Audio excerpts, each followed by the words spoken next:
Hello, everybody, and welcome to exciting Cubs baseball.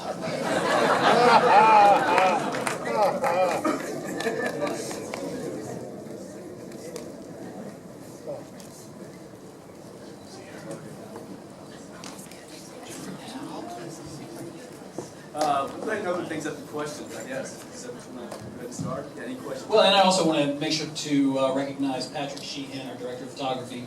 Get him down here wherever he is. Did a great job of sort of controlling the rest of us. And on Patrick's behalf, I want to apologize because this is the first time we've seen the DCP conversion of the film, and so some things were a little bit off in the conversion. But I'm just saying that the film Patrick shot is much prettier than what you saw tonight. Yeah, why is McGuire not down here? When does the soundtrack come out? Yeah. That's a great question, Sam. Oh, yeah. Oh. When does the movie actually come out? That's even a better question. Well, obviously, the next step is to move forward and start looking at trying to secure a distribution deal. So spread the word, tell people you love this film, and or if you loved it, hope you did. Hey, you know this. I need to take this moment to thank our executive producers, Joel and Ashley McMahon. It's rare. I can tell you, it is very rare in filmmaking to have people step up and fund your film, and they've been beyond generous, and we would not be here without their help. So thank you guys so much. We love you for it. You don't want to hear me talk, so let's open it up to questions, and somebody start. Here. Tell us some more about the Nash Ramblers. Okay. The boss gets to answer that. Well, we hit upon it in the film. I think Sam and I were both at a crossroads. You know, his band, longtime band, breaking up. It was probably time for change, but sometimes that's hard to accept. I was, had a great band, and about the third version of the hot band, great musicians, but sometimes you just have to make a change to keep yourself fresh.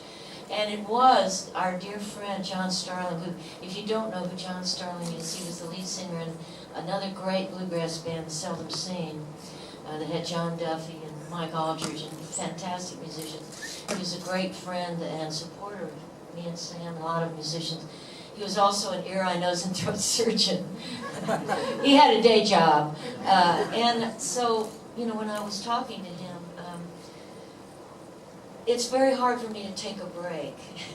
It's kind of anathema to me. So the idea of taking a year off, I was trying to find something to do. And and I love bluegrass. I'd always dabbled in it, but John was my cheerleader to say, especially since this guy was available to have that. I've had great musicians in all my bands from the very beginning. And I needed as John said, a big gun. And Sam sure filled the bill, and then we had other great musicians. John Randall Stewart, who was up there. He was called Randy back then. And we had Al Perkins and the wonderful late Roy Husky Jr.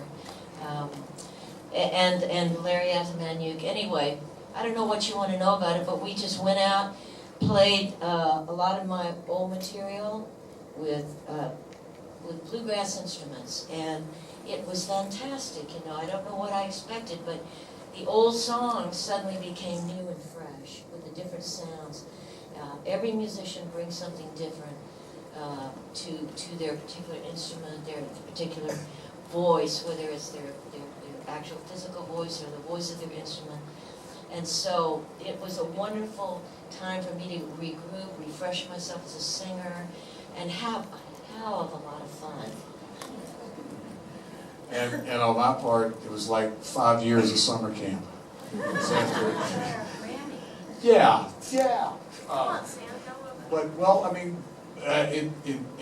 It was odd to me, but I realized after I'd been in the band about a year that we touched upon, I guess, some movie interviews, but in 18 years of being in the same band, we just worked and drove so much that I lost interest in music somehow. And after about a year in Emmy's band, I realized, wow, I love music again. Being around her and her love of music, and she took responsibility away from me. My decision was which T-shirt that night. So good, see. But I think it was mainly Lynn's decision. yeah, yes, Lynn dresses me. Yes, we know that. We take great pride that when the Nash Ramblers recorded our record live at the Ryman, because of Emmy's generosity, the band was also named Emmylou and the Nash Ramblers, that we won a Grammy for Country Vocal Group of the Year. And we also took great pride, and that was the same year we won our Grammy for singing live, and that was the same year Milli Vanilli won theirs. Hey, Sam, is your dad's, if I may ask, is your dad still alive? And would you talk a little bit about, did he enjoy your success a lot? Did you guys jam much in later years? Just more about your dad. Yeah, his name's Charlie, and he was a tobacco and cattle farmer in Bowling Green. And he loved music, and so they left fiddle playing, so he had fiddle records. Why they were called albums, he owned albums of music. In other words, 678 records in one album, like a photo album. So he had these Roy Acuff fiddle albums, Tommy Jackson fiddle albums, and he loved it. And they encouraged us to play, me and my sisters. And is he alive? He died in 2008. And but he was through me and him going to the Roy Acuff museum. We met Mr. Acuff, and he and Bashful Brother Oswald were friends to their dying days, both of them. And it was, and as Lynn said, yeah, it was his dream that I would be the staff fiddler on the Grand Ole Opry. And it was my dream. I would play rhythm guitar for Eric Clapton. And so somewhere that all met up in the middle. But I was one of the lucky ones. Our parents wanted us to play music, or they just encouraged us to not be farmers. So we didn't ever work as hard as they did. I'd like to add something about the Nash Ramblers and what you guys did at the Ryman, which was when you went into the Ryman, it wasn't a given.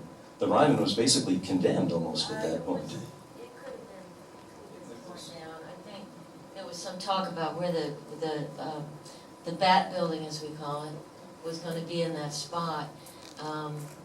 But we were just looking for a place to do a live show, record an album of songs that we had not recorded before.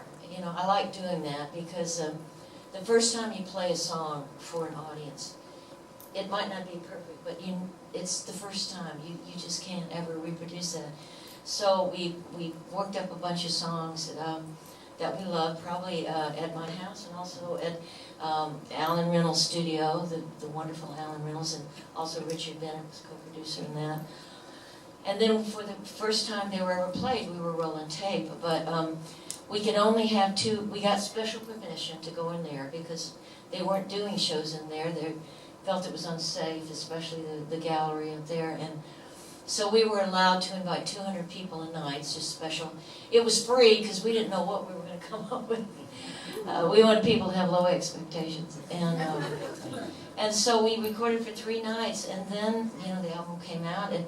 And it might be just a coincidence, but they decided to fix it up instead of tear it down. So if we had anything to do with it, I'm grateful because it's a wonderful, wonderful building. And we got to stop tearing down these beautiful buildings, just because, old is beautiful. More beautiful every day. And we had a conversation on the phone, and it was, I want to do a live album. I said, great. And I want to do it, let's do it the Ryman. I said, I think the building is virtually condemned. And she said, perfect. Sam, you're making it up. No, it was, I have to give some credit to the wonderful Bonnie Garner.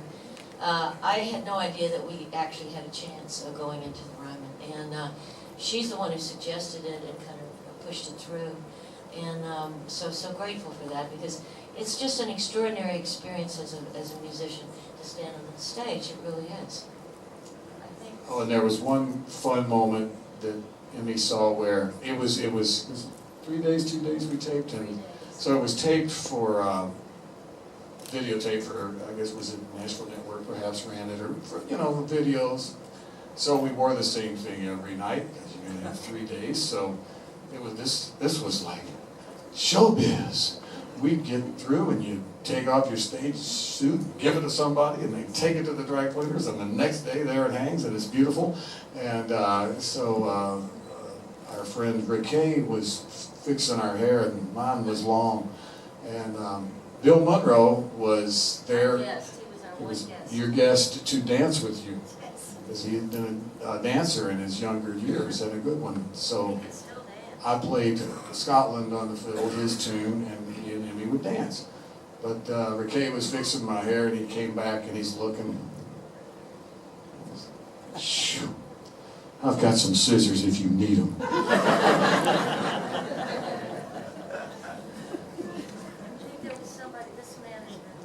Two questions. How the first time that you and Allison met, and the first time you and John Oates met, how'd that go? Is there any recollection exactly how that went? Is that still there from memory?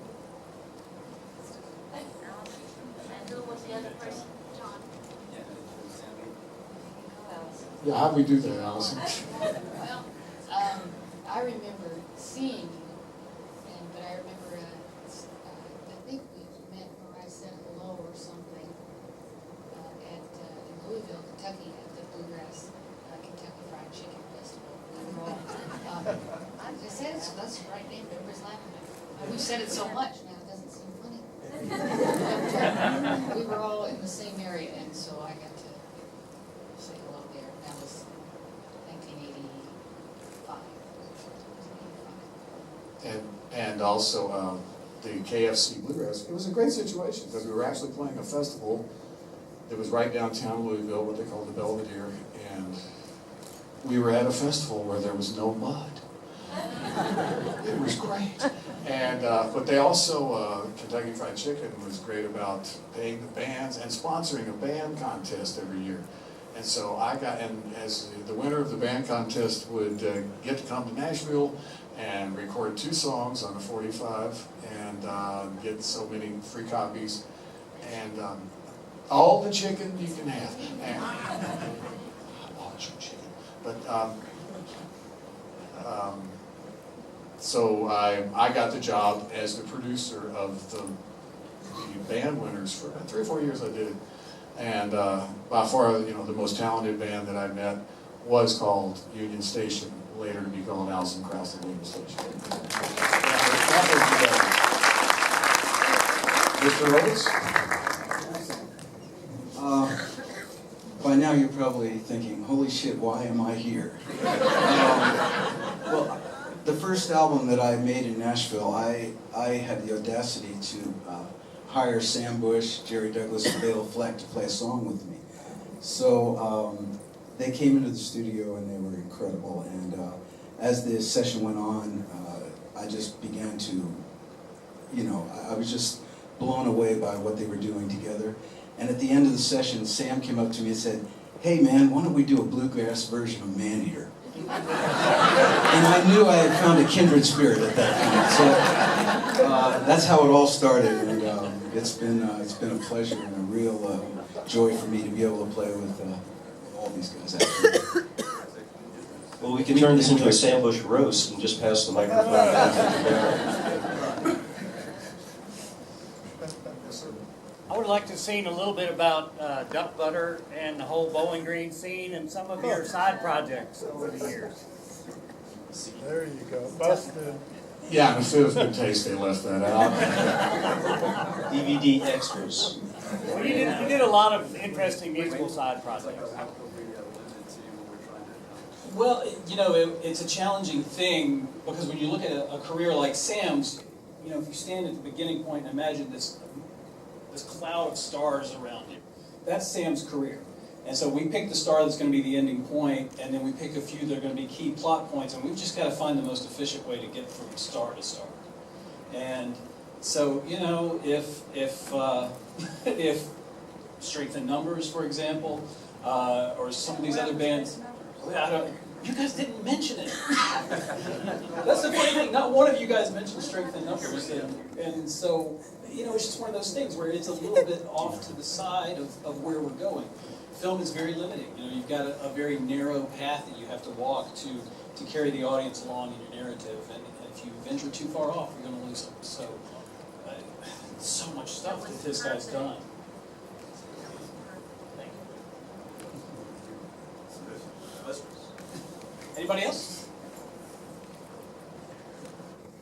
Another one, how about the Western years? So what years are those? Your junior fiddle championship years. Weezer. Well, we decided to mention Weezer, Idaho, as much as they decided to mention me. This is true. Okay, so I went to I'm talking about going to the fiddle contest, which was a great thing because I was 14, and I got to go from Kentucky to Idaho, and you know, there weren't as many interstates then, so when you drove there, it was a commitment, and it was wonderful. And it wasn't until you would think in the state of Kentucky every other kid has a fiddle, right? Well, no, and it was even to the point where I didn't tell anybody I played the fiddle where I went to school because all the hillbilly kids would do anything to not be a hillbilly, so you want to do that. So there I was, you know, budding fiddle player trying to get somewhere. But anyway, we went to Idaho, and so I ended up winning. I came in 5th the first year, and then I got to go back the next 3 years. Obviously, I was riding with other people because once I was old enough to go by myself, I realized you couldn't go and just win $50 and get home. So, everybody else was from out west. All the kid fiddlers all wore hats and cowboy shirts and bolo ties, and I mean, one kid even wore chaps. I mean, this was, you know, just, and then here comes, I mean, you know, I had my Beach Boys t-shirt. I didn't even, you know, I'm not a farm kid, okay? I'm hip. And so the bottom line was I won 3 years, and then they have a little Fiddle Hall of Fame out there, and the Fiddlers Hall of Fame would have 3 blank frames with my name under it. So if you wear a cowboy shirt, we'll put you in the Hall of Fame. So I haven't been back for a while. Any more questions at all? So, I just want to say that it's awesome to be in a room with you because I remember a senior trip not too long ago from high school, driving from Utah to California and listening to the Best of Newgrass Revival all the way there, and it was kind of the soundtrack of our summer. So they talk about relevance in the movie, but you're still inspiring a young group of musicians everywhere. Just in case you had any doubt about it. In case you guys can't hear that, he said Sam Bush is still inspiring so many young generations of music, and that's what we're trying to do with the film too.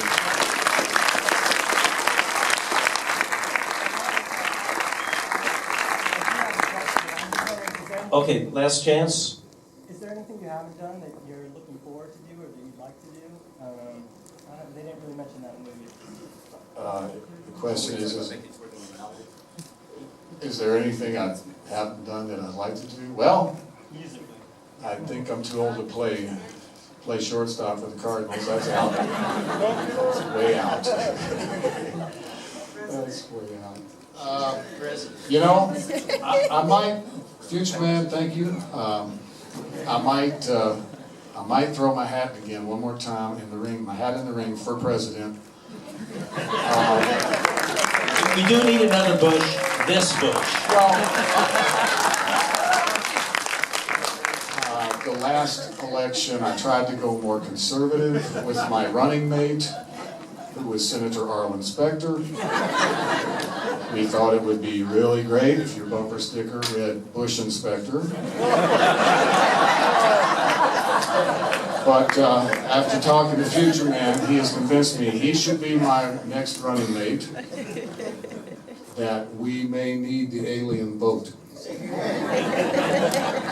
That photo.